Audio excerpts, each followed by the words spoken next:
Jonambalo hilote, Jonambalo hilote.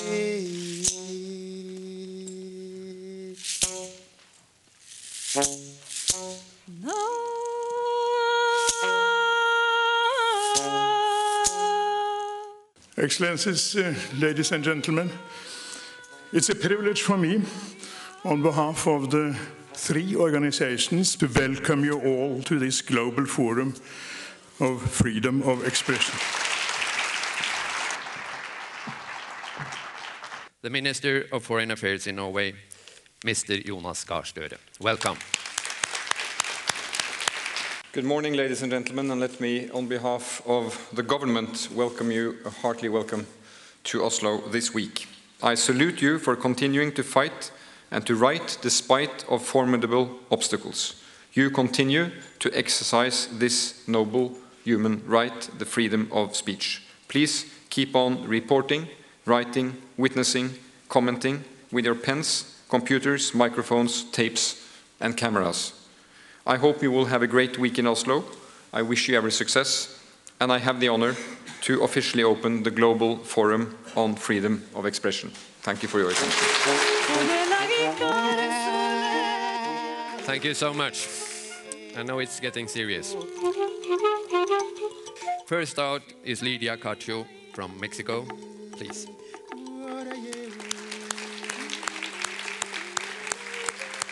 I want to dedicate this morning to Sir Kallem Fassi, so here's to Sir Kallem. We all dream alive, to be alive, to see that day. We all dream as young to dance for freedom. Meanwhile, let's celebrate life and freedom. Thank you. Thank you so much. Sir Kallem Fassi is an Ethiopian journalist, and unfortunately, she was not given the possibilities to be with us as planned today. But she has sent us her speech, which will be read by the Chilean-Norwegian actor Alexandra Koren from Actors for Human Rights. In 2005, I was in prison along with many other journalists, opposition leaders, and civil society members. What made my case unique was that I was pregnant at the time. And despite numerous appeals to set me free, the Ethiopian Prime Minister Meles Zenawi refused, and I gave birth to my first child in prison. The support expressed on my behalf not only helped me, but also my unborn child. I am eternally grateful. Ethiopia shall be free from tyranny. Thank you and God bless you. I found 2 sessions very good for me. One of them is the opening session, because that brought people from different countries, people from Kenya, especially Professor Wangari Maathai, people from Afghanistan, people who've gone through, who've suffered a lot because of freedom of expression. I believe in inspiring words of Dr. Martin Luther King. Our lives begin to end the day we become silent about things that matter. Freedom is never voluntarily given by the oppressor. It must be demanded by the oppressed. Thank you very much.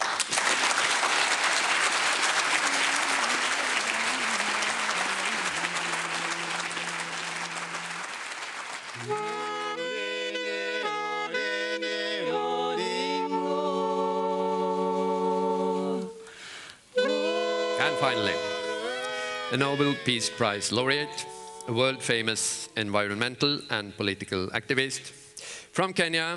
Ladies and gentlemen, give a warm welcome to Dr. Wangari Maathai.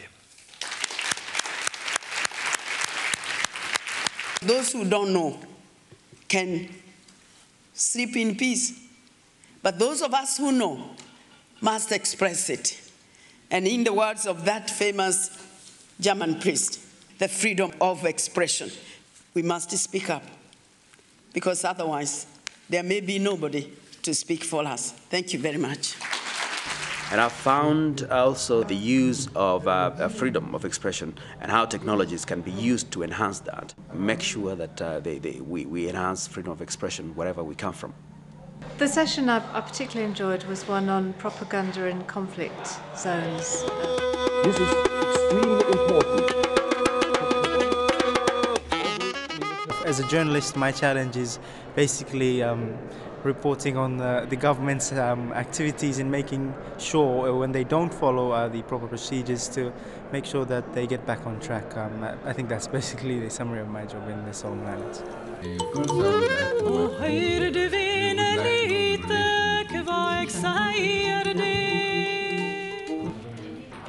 I was a volunteer of the conference to know something about the freedom of expression. I think the conference is nice, and I just learned something and to communicate with people.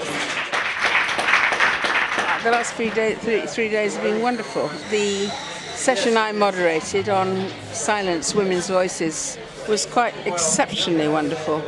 My grandmother made friends with an ambulance driver. She's on tape saying that I like this man. I will have a child with him who is my mother, but I don't like him for his bandy legs, and I hope my child won't have bandy legs.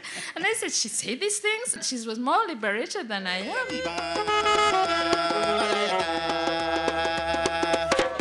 Freedom of expression is the foundation to safeguard that human rights, rule of law, and also democracy could be safeguarded. And therefore, I treasure this opportunity to be able to share my experience, my thoughts and analysis with other friends from other parts of the world.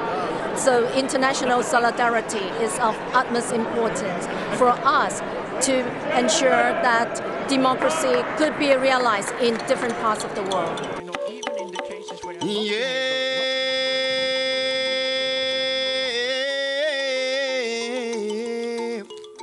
Well, actually, I'm looking forward to talking to journalists and organizations representing journalists to speak with them and see what their ideas and plans are. I'm here representing Free Voice as a donor, so I would like to know what they think we should be focusing on, and I want to hear their voices so we know what to do.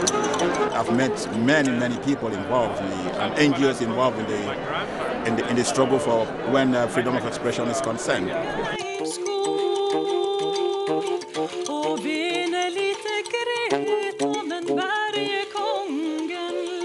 Yes, it's been very much learning, and I'm finding out lots of people are very active for the human rights, which is very good.